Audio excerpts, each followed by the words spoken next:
4 months ago, I buried kitchen scraps in this garden bed and sowed corn over the top to see if it would grow better than this other bed without kitchen scraps. So what scraps were they? Well, lots of different things, like the rind from our Christmas ham, some old bread, potato skins, a rotten avocado, banana skins, paper, onions, and even tea bags. And then something unexpected happened. A little fruit tree grew in where I threw those kitchen scraps. Can you guess what fruit tree it is? G'day, I'm Mark from Self-Sufficient Me, and in this video I'm going to show you what happened when I buried kitchen scraps under corn. Let's get into it.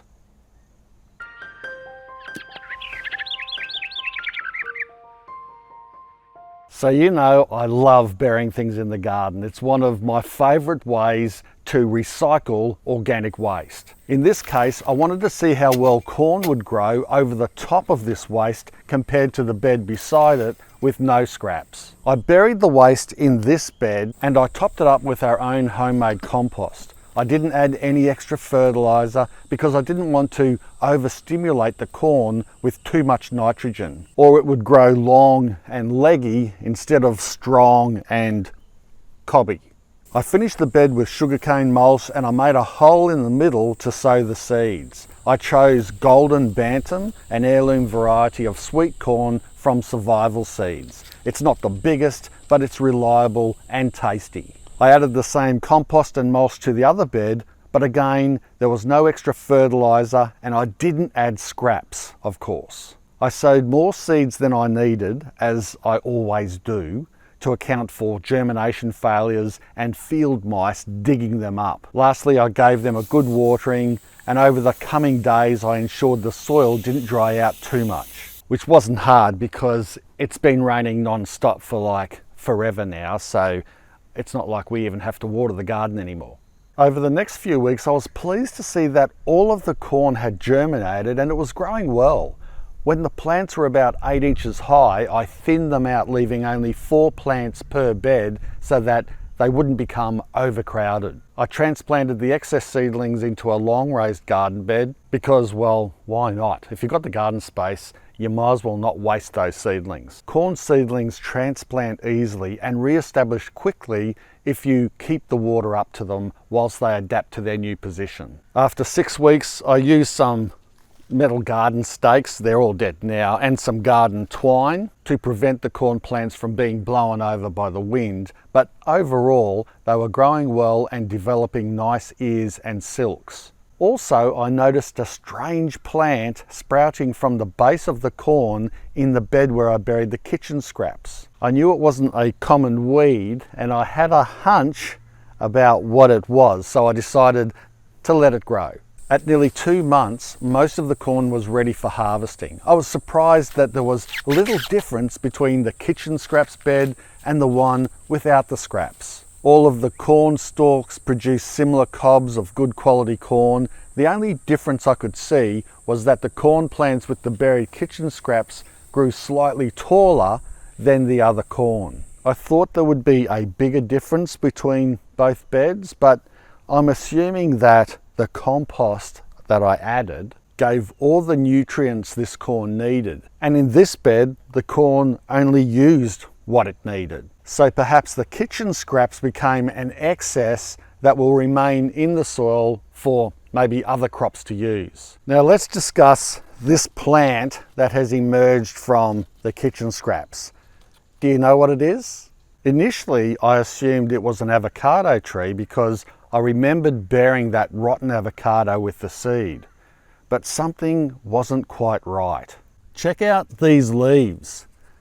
They don't look like the leaves of an avocado tree. They look like the leaves of another tropical fruit, a mango. And I broke a leaf off and smelt it, and it smells like a mango. And to be sure, I took a leaf from one of our avocado trees and a leaf from one of our established mango trees, and you can see the difference. Also, you can see how the mango leaf matches the mango leaf here. But the question is, how did a mango get into this bed? Because I didn't see it in the kitchen scraps. So I rechecked the video footage and there it was. A chewed and sucked on mango seed hidden between all the other kitchen waste. Sucked on indeed. More like sucked in. I was. Were you sucked in? Be honest. Let me know in the comment section below if you thought that that was an avocado tree. I know I was fooled for, sadly, a number of weeks. But now I can't leave it there. I don't want to. So I'm going to dig it up, and in the process of digging it up and transplanting it into a pot so I can work out what I'm going to do with it, I want to also work out, is that a polyembryonic mango seed or is it a monoembryonic mango seed? And it's important to know which one it is for some really important questions and reasons. A polyembryonic mango seed should have more than one shoot coming out of the seed, and a monoembryonic seed will have just one shoot coming out of the seed. And like I said, it's important to know what kind of mango seed it is, because polyembryonic mango seeds produce a tree the same as the parent and will likely fruit in about 3 to 5 years from planting. Meanwhile, a monoembryonic seed will be a different mango tree altogether. It could produce better or worse fruit than its parent and take much longer to fruit, up to 14 years. And I don't have that time. So if it's monoembryonic, what I'll probably do is still grow it, but I likely won't leave it grow so that it can fruit.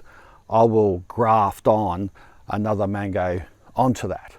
And I think that would be cool, and a cool another video too to show you guys.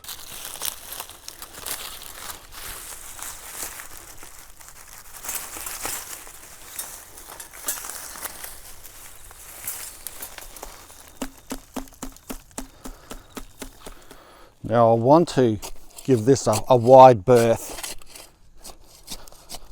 and try to keep as much of the root ball as I can, but at the same time I want to see if there's any of those kitchen scraps, like any remnants left at all, because I think that would be interesting to see if those kitchen scraps are supporting this plant, and you know, just what's left of it for curiosity's sake.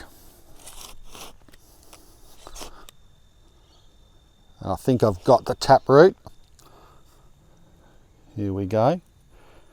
Nice. I can't see any signs of kitchen scraps or even paper or anything in this root ball. There it is there.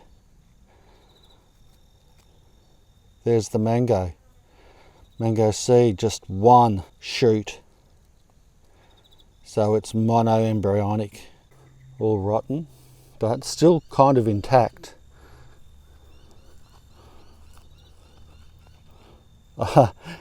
Here's our avocado. Well, I'll be. Look at that. Look at that. With some of the shell still. No ham, no paper. That's another avocado seed. I must have had 2 avocado seeds in there. I don't know about you, but I find that really interesting. And these 2 avocado seeds are, I was going to say hard as, until this one just split in half, but it's dead. Yeah, it's starting to break down, so it never got there. It actually never got there at all. And now it's just breaking down. That would have all been food for the avocado plant. What about this one? This one's still pretty hard though. You know what? I'm going to bury it in there. You never know your luck.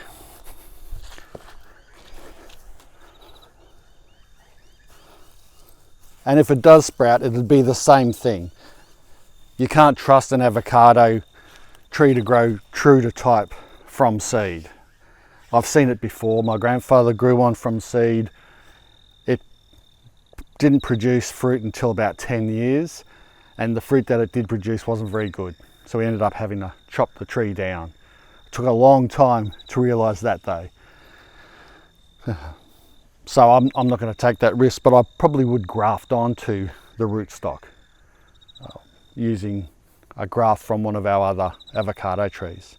Anyway, let's take this mango and let's pot it up and give it a new home.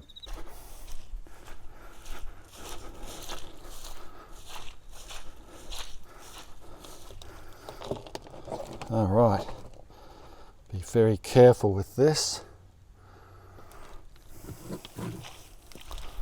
Fill this pot up with some good premium potting mix.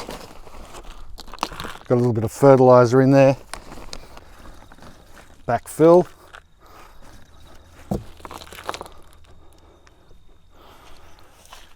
Give it a bit of a water in.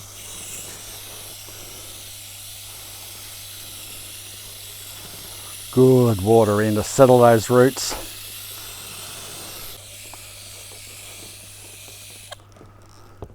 Well, it's nice to see the sun out, finally. Let's hope it stays out for a bit longer. Got my fingers and toes crossed. Well, I hope you enjoyed this video. If you did, make sure you give it a big mono thumbs up. Share the video around, subscribe if you haven't already. Thanks a lot for watching. Bye for now. Cheers. Yeah, good experiment.